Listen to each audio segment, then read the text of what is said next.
अब सबसे पहले डिस्क्राइब करता हूं बेटा शेयर क्या होता है, फिर कैपिटल क्या होता है। आ रही बात समझ? शेयर सबसे पहला टॉपिक क्या डालेंगे बेटा, फिर अगेन शेयर क्या डालेंगे बेटा, जिसको हिंदी में क्या कहते हैं बेटा, अंश। क्या कहेंगे? शेयर। शेयर क्या होता है? The smallest unit of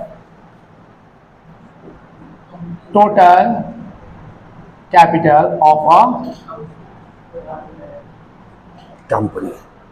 company की कुल पूंजी की सबसे छोटी इकाई को क्या कहते हैं बेटा, अंश कहते हैं। कंपनी की सबसे छोटी इकाई को क्या, कंपनी की पूंजी की सबसे छोटी इकाई को क्या कहते हैं बेटा, अंश कहते हैं। अर्थात कंपनी की जो टोटल कैपिटल है वो जिस टुकड़ों में बटा हुआ है उसे क्या कहते हैं बेटा, शेयर। जैसे मान के चलो कि एक कंपनी के पास, ध्यान सुनना बेटा, बेटा जी ध्यान सुनो, हम जानते हैं असेट इज इक्वल टू क्या होता है, कैपिटल प्लस लायबिलिटी, या फिर हम यहां पर क्या कहेंगे बेटा, डेब्ट। क्या कहेंगे बेटा, डेब्ट। यानी कि कंपनी की जो टोटल असेट्स है वो जो होता है कंपनी के internal liability, internal liability plus external liability, external liability के सम के बराबर होता है।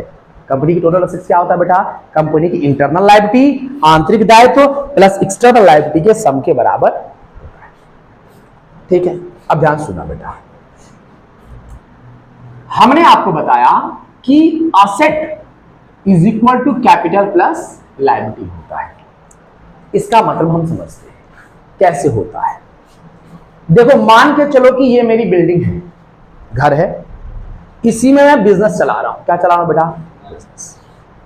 तो इस बिजनेस को चलाने के लिए ये सब हमारी क्या है बेटा, असेट्स। असेट्स मेरे पास कैसे आए होंगे, खरीदे होंगे। खरीदा कैसे होगा,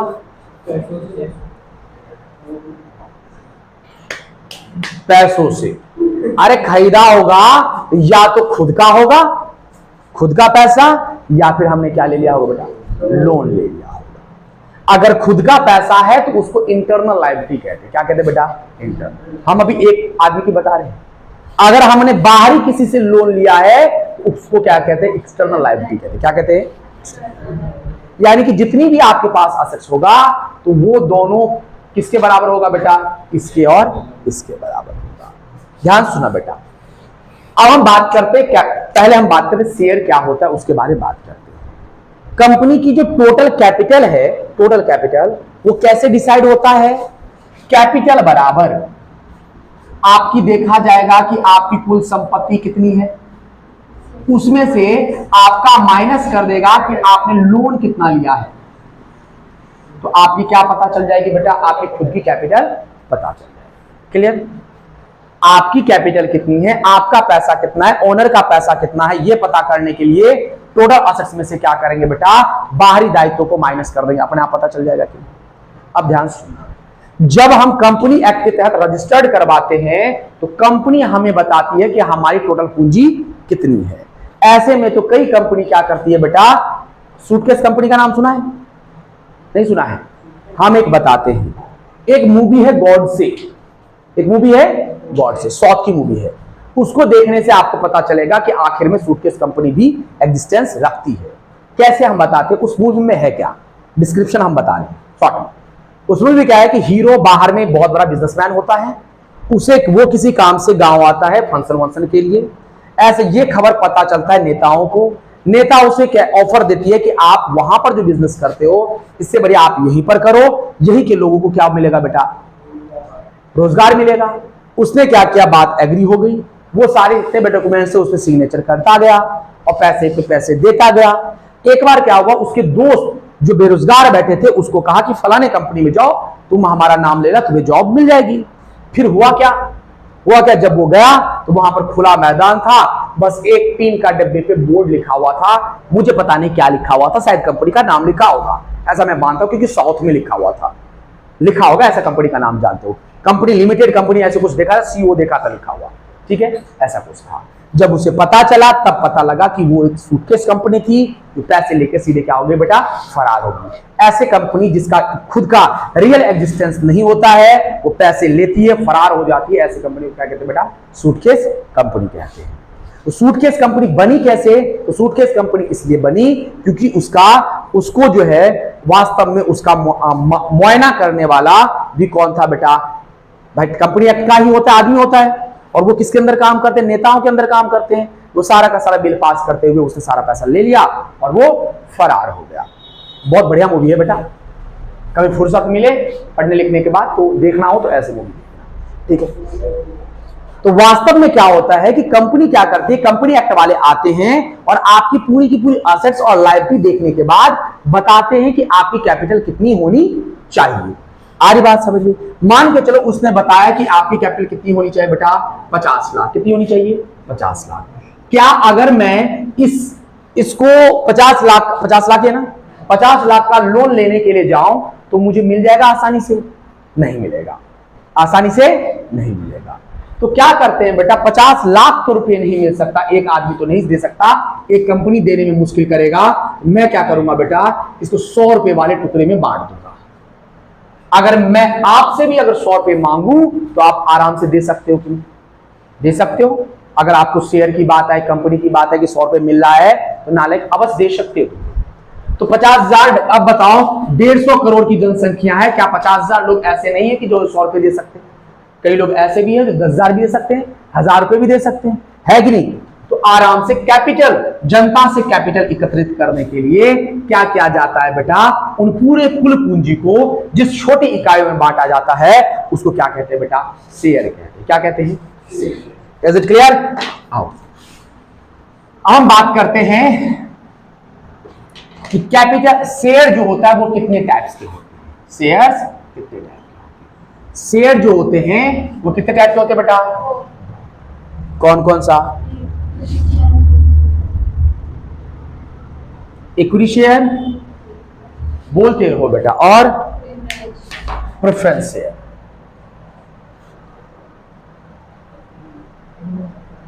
प्रेफरेंस शेयर इसको क्या कहते हैं बेटा, समतांश,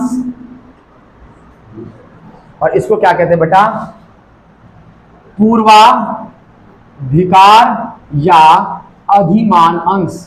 क्या कहते हैं बेटा? अधिमान। ठीक है, अब यहीं पर मैं आपको क्या बता देता हूं बेटा, इसकी डेफिनेशन बता देता हूं, क्या सॉरी डिफरेंस बता देता हूं। बता दो डिफरेंस, बता दे, क्या डिफरेंस बता दे इसका। यहां पर ध्यान सुनो बेटा, इक्विटी शेयर जो होता है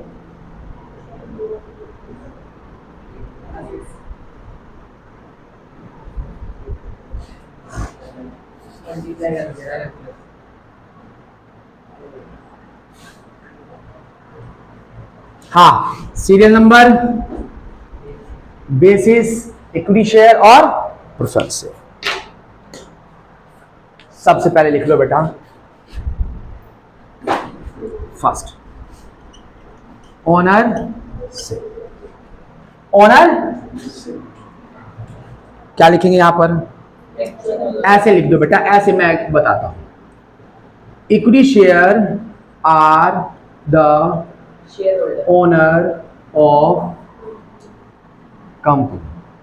ठीक है, और इसमें क्या लिख सकते हो बेटा, equity share holder are the equity share holder are sorry preference share holder are the owner in special condition.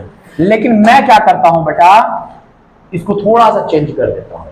यहां पर लिख दो बेटा, preference share holder are the investor of company. ये बढ़िया है। ये क्या है बेटा, ओनर है, और वो क्या है बेटा, इन्वेस्टर है। ये क्या है, एक्चुअल ओनर है, वो क्या है बेटा, ओनर वो भी है, लेकिन स्पेशल कंडीशन में। तो हम डिफरेंस की बात कर रहे हैं, किसकी बात कर रहे हैं बेटा, डिफरेंस की। तो डिफरेंस थोड़ी होगा, ये भी ओनर ये भी ओनर, डिफरेंस हुआ क्या? डिफरेंस क्या होगा, कुछ अलग लिखे तब तो। ये ओनर है और वो क्या है बेटा, इन्वेस्टर है। दूसरा रीपेमेंट। रीपेमेंट इसमें क्या लिखेंगे बेटा, equity share are payable after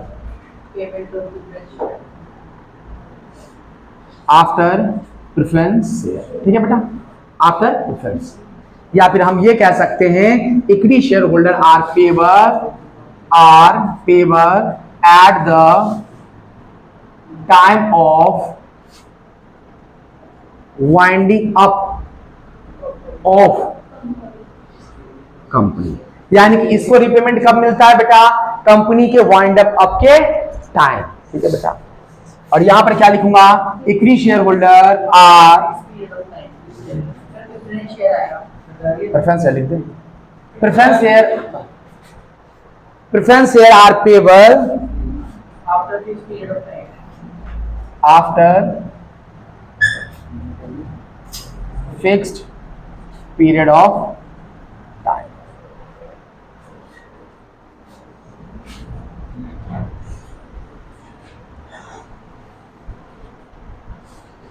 एक और लिख दो बेटा,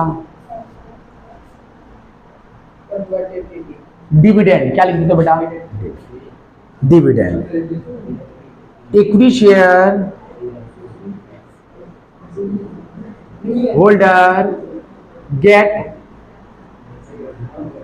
dividend after preference share. Preference से गेट के जगह पर रिसीव भी लिख सकते हो। Preference share holder receive dividend before equity share. अंतर नहीं हो रहा बेटा, फील नहीं आ रहा है ना, अंतर तभी तो होगा। ऊपर में भी हम लिख सकते हैं कि equity share are payable before after preference share और preference share are payable before equity share, लेकिन थोड़ा सा अलग रखे तब तो मजा आए ना, ठीक है कि नहीं। अब यहां पर चौथा बना देते हैं, तू जो कह रहा है रेट ऑफ डिविडेंड, लो भाई रेट ऑफ डिविडेंड, सही है क्या, तुम जो कह रहे हो वो दूसरा बना दिया। क्या लिखूंगा, rate of dividend in equity share not fixed, not, इसमें क्या लिखेंगे बेटा, rate of dividend in preference share are prefixed, prefixed. और लिखाओ डिफरेंस, क्योंकि एग्जाम में 4 आते हैं, 4 लिखा दिया और लिखा देता हूं। कन्वर्टिबिलिटी लिख दूं, कन्वर्टेबल लिख दूं,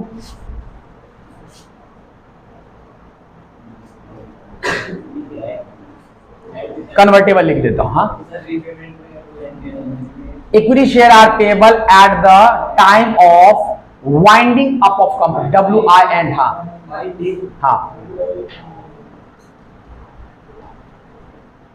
अब ध्यान सुनना बेटा, convertible equity share can not converted into preference share. Preference share can be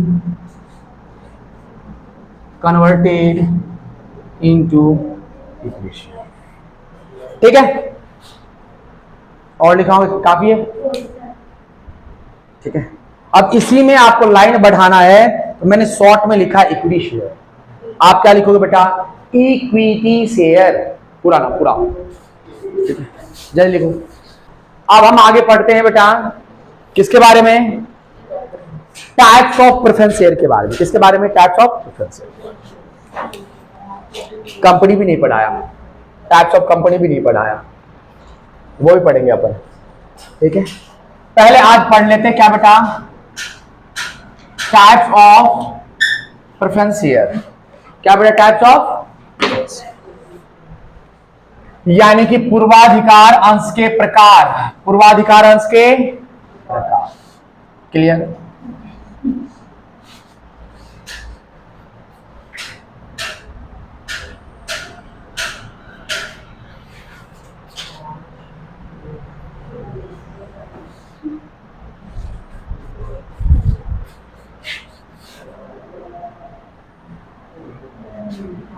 चलिए बेटा,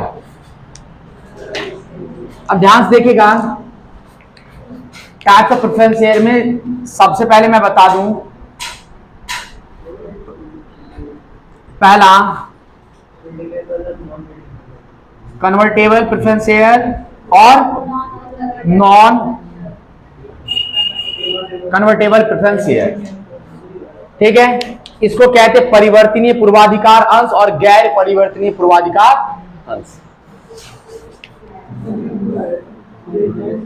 दूसरा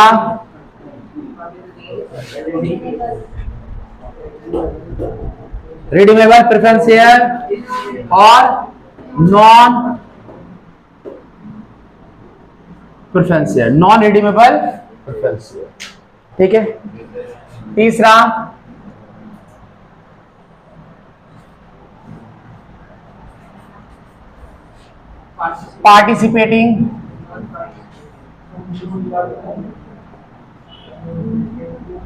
पार्टिसिपेटिंग प्रेफरेंस शेयर और नॉन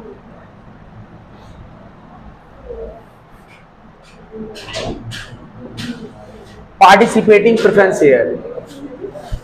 आवाज नहीं। नेक्स्ट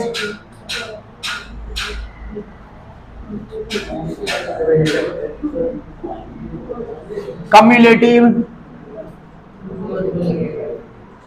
प्रेफरेंस शेयर, नॉन, आवाज नहीं, ध्यान सुनना। कन्वर्टेबल को क्या कहते हैं? परिवर्तनीय। इसको गैर परिवर्तनीय, शोधनीय, इसका नाम याद रखना बेटा। आवाज नहीं है। शोधनीय, मोचनीय, दोनों नाम है। नॉन रिडीमेबल को अशोधनीय, अमोचनीय के अलावा भी एक है नाम, अस्थाई। इसको क्या कहते हैं बेटा? क्या नाम है बेटा? क्लियर? जिसको इंग्लिश में कहते हैं क्या बेटा? कॉन्स्टिट्यूएंस, ऐसे कुछ। ठीक है, चले, या परपेचुअल कह सकते हो। क्या कहोगे बेटा? परपेचुअल।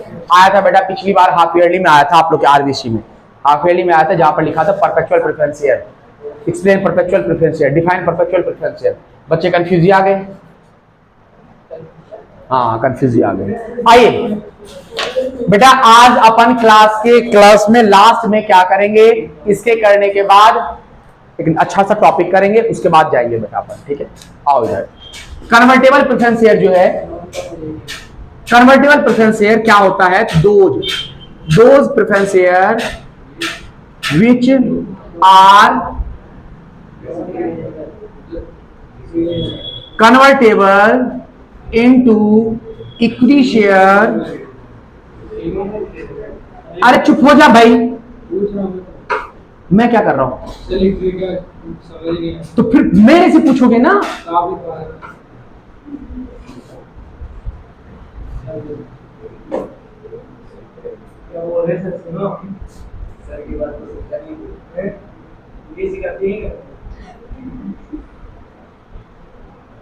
पढ़ना वढ़ना है कि नहीं? नहीं पढ़ना वढ़ना है कि नहीं? कि डायलॉगबाजी ऐसे करना है तुम्हें? सबके साथ ऐसे बकवास करोगे क्या?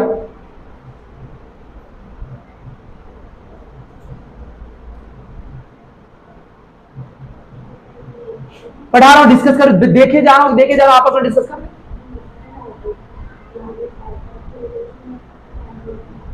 तुमने लिखा इसका नाम भी नहीं है और तुम वहां पर पहुंच गए।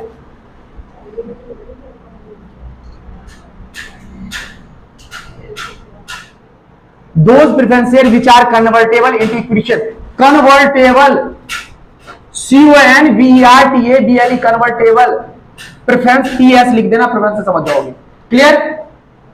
Those preference shares which are convertible into equity share after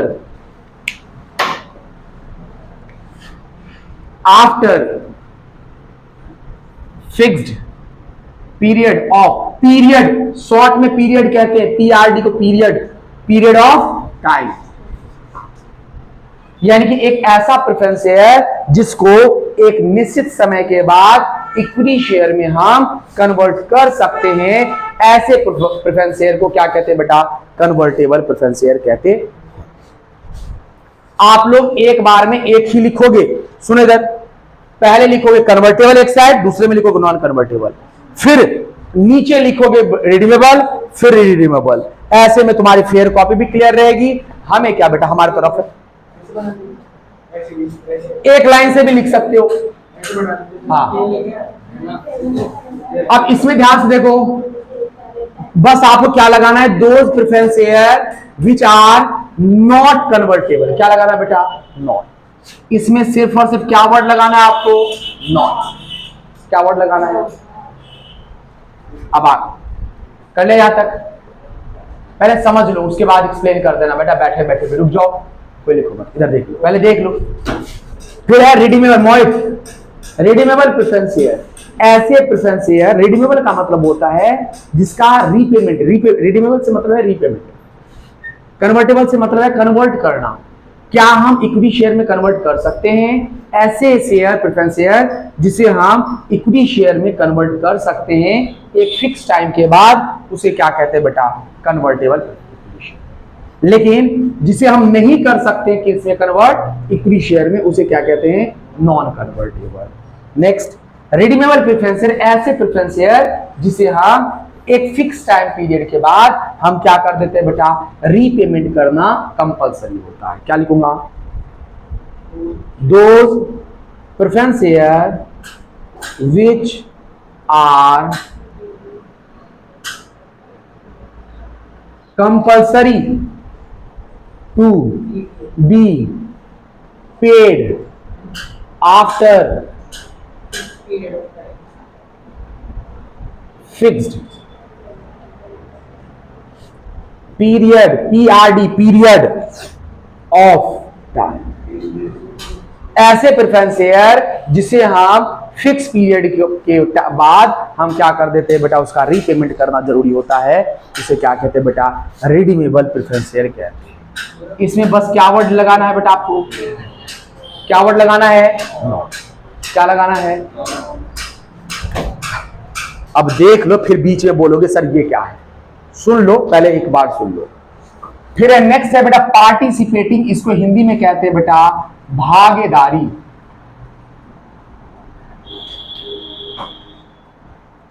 ऐसे प्रेफरेंस शेयर, सुन लो बेटा, भागीदारी प्रेफरेंस शेयर क्या होता है, ये बड़ी चंद टाइप का होता है। ये क्या होता है बेटा, एक ऐसा प्रेफरेंस शेयर जिसको आपको पता होना चाहिए कि प्रेफरेंस शेयर को अभी भी बताया बेटा कि फिक्स रेट से डिविडेंड मिलता है। किसे बेटा, फिक्स है। अगर डिविडेंड प्रॉफिट है तो उसे सबसे पहले उसके फिक्स रेट पर मिलेगा। लेकिन अगर किसी कंपनी का पार्टिसिपेटिंग टाइप का प्रेफरेंस शेयर खरीदा है तो क्या होता है, समझो बेटा।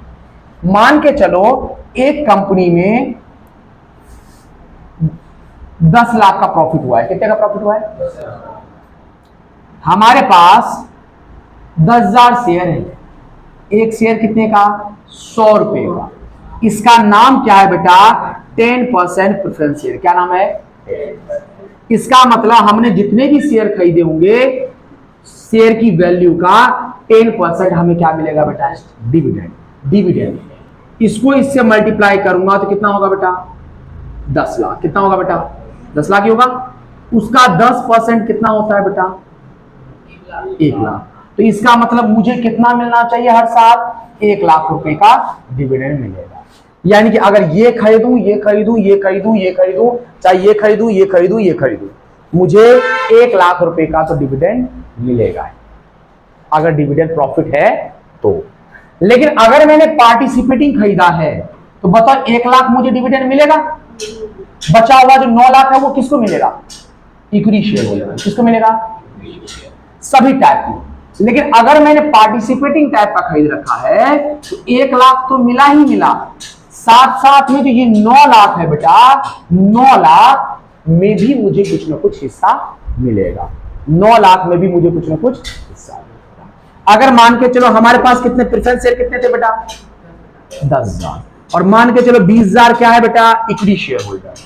तो ये 9 लाख किसके बीच बंटना चाहिए, 20,000 के या 10,000 के? 20,000 की। लेकिन अगर मेरे पास पार्टिसिपेटिंग टाइप का प्रेफरेंस शेयर है तो ये बटेगा 30,000 में। किसमें बटेगा बेटा? 30,000। यानी कि इक्विटी शेयर को मिलेगा साथ साथ प्रेफरेंस शेयर होल्डर को भी मिलेगा। कितना बेटा?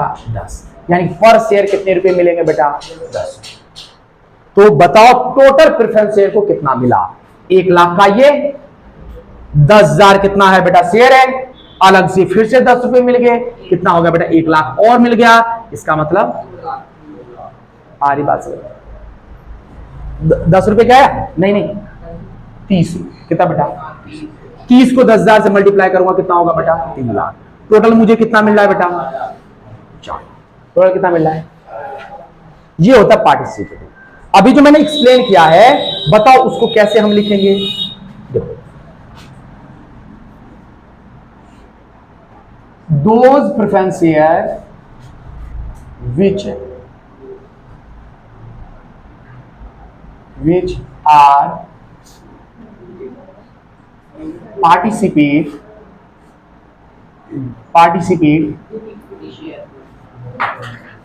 with equity share in remaining dividend after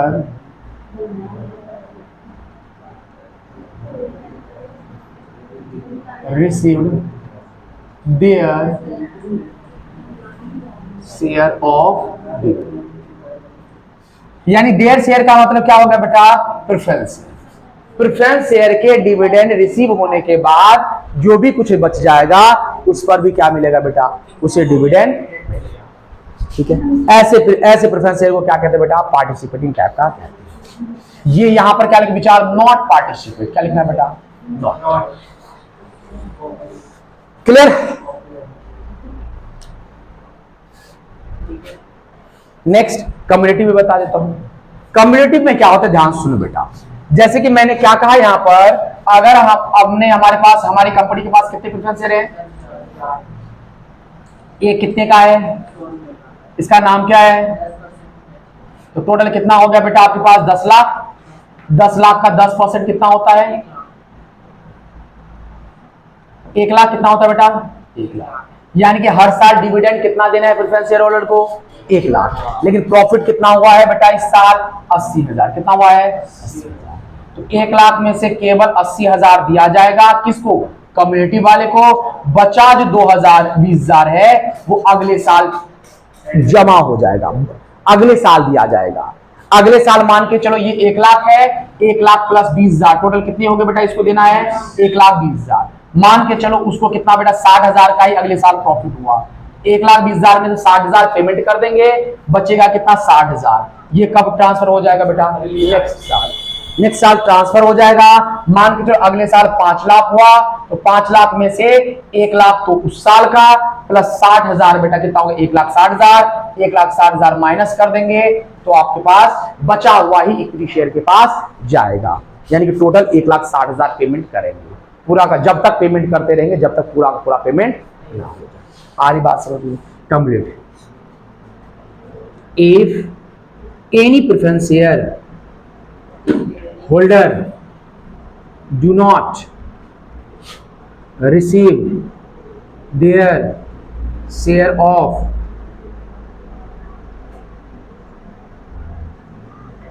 dividend in any f ऐसे लिख दो क्या? FY का मतलब जानते हो? फाइनेंशियल। then their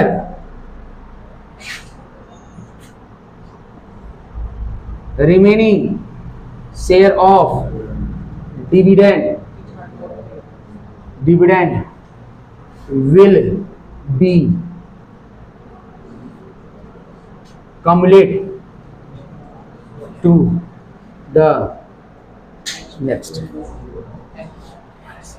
यानी कि if any financial holder preference share holder do not receive their share of dividend in any financial year. कह रखा है अगर कोई प्रेफरेंस शेयर